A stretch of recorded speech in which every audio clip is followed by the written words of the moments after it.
여러분, 올해 주식시장을 보면서 이 종목 빼놓고 얘기할 수 없죠. 바로 SK스퀘어입니다. 이게 단순히 SK 하이닉스 붐에 편승한 수혜주일까요?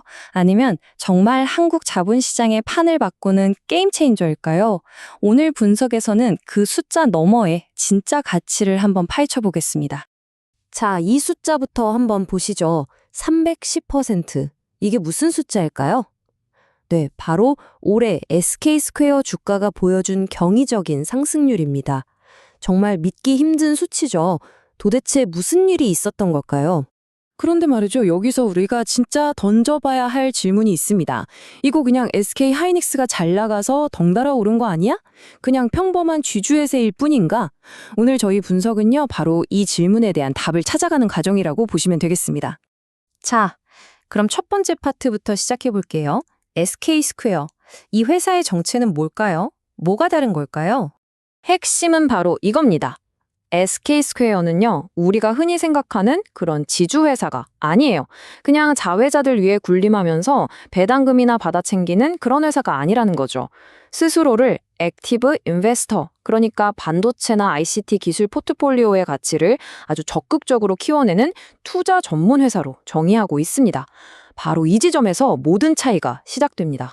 좋습니다. 그럼 두 번째, 이 회사의 수익은 도대체 어디서 나오는 걸까요? 그 핵심 엔진을 한번 들여다보죠. 비밀은 바로 지분법 이익이라는 회계 용어에 숨어 있습니다. 근데 이게 뭐 복잡한 게 아니고요. 아주 간단해요. SK스퀘어가 SK 하이닉스 지분을 20.07% 가지고 있잖아요. 그럼 SK 하이닉스가 벌어들인 순이익에 딱 그만큼 약 20%가 고스란히 SK스퀘어의 이익으로 잡히는 겁니다. 말 그대로 하이닉스가 웃으면 SK스퀘어도 웃고 하이닉스가 울면 같이 우는 그런 구조인 거죠. 이 구조의 위력이 어느 정도인지 이 그래프를 보시면 바로 감이 오실 겁니다. 2023년 반도체 시장이 정말 안 좋았죠. 하이닉스가 적자를 내니까 SK스퀘어도 엄청난 손실을 봤어요.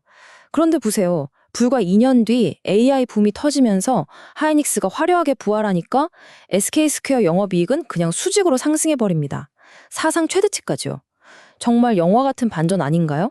자, 그럼 이제 본격적으로 들어가 보죠. 세 번째, 강세론입니다. 도대체 왜 투자자들은 이 주식을 사야 한다고 목소리를 높이는 걸까요? 강세론자들이 내세우는 핵심 근거는 크게 세 가지로 정리할 수 있어요. 첫 번째, 뭐니 해도 SK 하이닉스죠. HBM 시장에 꽉 잡고 있으니 AI 시대의 수혜를 온몸으로 받고 있다는 거고요. 두 번째는 아주 명확하고 공격적인 주주환원 계획입니다. 이건 뒤에서 좀 더 자세히 볼게요. 그리고 마지막 세 번째, 아직 시장에 그 가치가 제대로 반영되지 않은 팀앤 모빌리티 같은 숨겨진 보물들이 있다는 겁니다. 이 세 가지가 맞물려서 엄청난 시너지를 낼 거라는 기대감이죠. 특히 이 주주환원 정책 이게 정말 중요합니다. 다른 한국 지주사들하고 SK스퀘어를 완전히 다른 레벨의 회사로 만들어주는 지점이거든요. 그냥 주주가치 높이겠습니다. 이런 뜬구름 잡는 소리가 아니에요. 2028년까지 NAV 할인율 30% 밑으로 내리겠다는 구체적인 목표, 그리고 배당금의 30% 이상은 무조건 자사주 사서 소각하는 데 쓰겠다는 아주 구체적인 실행 계획을 내놨습니다. 이건 말의 무게가 완전 다른 거죠. 그리고 시선을 조금 더 멀리 던져볼 필요가 있습니다. SK 하이닉스만 있는 게 아니잖아요. 바로 국내 1위 모빌리티 플랫폼 팀앤 모빌리티. 만약 이 회사가 성공적으로 상장, 즉 IPO에 성공하면 어떻게 될까요? 아마 수조 원대의 현금이 회사로 들어올 거고, 이건 SK스퀘어의 기업 가치를 지금과는 비교도 안 되게 점프시킬 수 있는 아주 강력한 카드가 될 겁니다. 자, 그런데요. 모든 투자에는 동전의 양면이 있죠. 네 번째, 약세론입니다. 현명한 투자자라면 항상 반대편의 목소리도 귀 기울여야 합니다. SK스퀘어 투자를 망설이게 하는 리스크는 과연 뭘까요? 이 도넛 차트 하나가 모든 걸 설명해 줍니다. SK스퀘어의 순자산 가치, NAV라고 하죠. 이 가치의 무려 87%가 SK 하이닉스 딱 하나에서 나옵니다. 다시 말해 포트폴리오가 한쪽에 너무 심하게 쏠려 있다는 뜻입니다. 이게 뭘 의미하는지 아주 직설적으로 말씀드릴게요. SK스퀘어 주식을 산다는 건 사실상 SK 하이닉스에 레버리지를 걸고 베팅하는 것과 똑같습니다. 하이닉스가 잘 나갈 땐 수익률이 극대화되겠지만 반대로 하이닉스 주가가 삐끗하기라도 하면 그 충격은 훨씬 더 크게 다가올 수밖에 없는 그런 구조적인 특징을 가지고 있다는 거죠. 그리고 한국 시장의 고질병이죠. 이중 상장 할인 문제입니다. 여러분이 외국인 투자자라고 한번 생각해 보세요. AI 반도체에 투자하고 싶어요. 그러면 굳이 지주사인 SK스퀘어를 살까요? 아니면 그냥 사업의 본체인 SK하이닉스 주식을 바로 살까요? 답은 뻔하죠.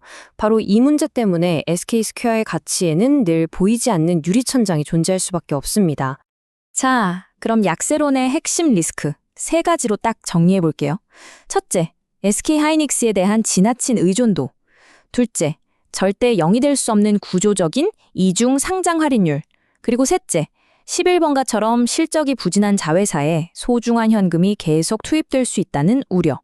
균형 잡힌 판단을 위해서 이 3가지는 반드시 머릿속에 넣어두셔야 합니다. 자, 이제 강세론과 약세론을 모두 들어봤습니다. 그럼 이 모든 정보를 종합해서 어떤 결론을 내릴 수 있을지 마지막 파트, 최종 분석과 투자 전략으로 넘어가 보겠습니다.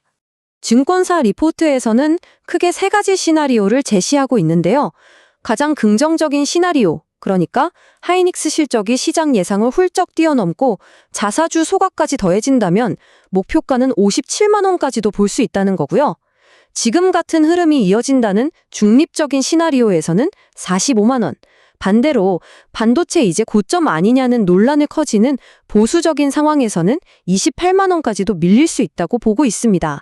그럼에도 불구하고 이 모든 분석을 꿰뚫는 최종 투자 아이디어는 이 한 문장으로 요약될 수 있을 것 같습니다.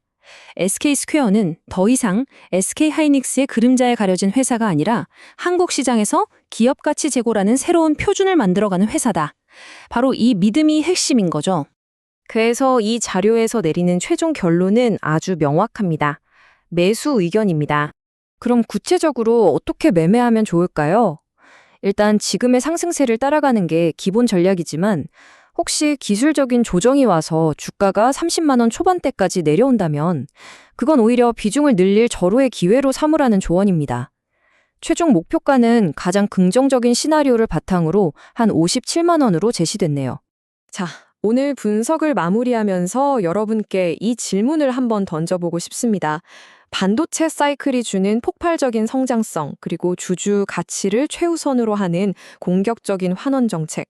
SK스퀘어는 과연 이 2마리 토끼를 모두 잡고 한국 자본시장에 새로운 이정표를 세울 수 있을까요? 이제 그 판단은 여러분의 몫입니다.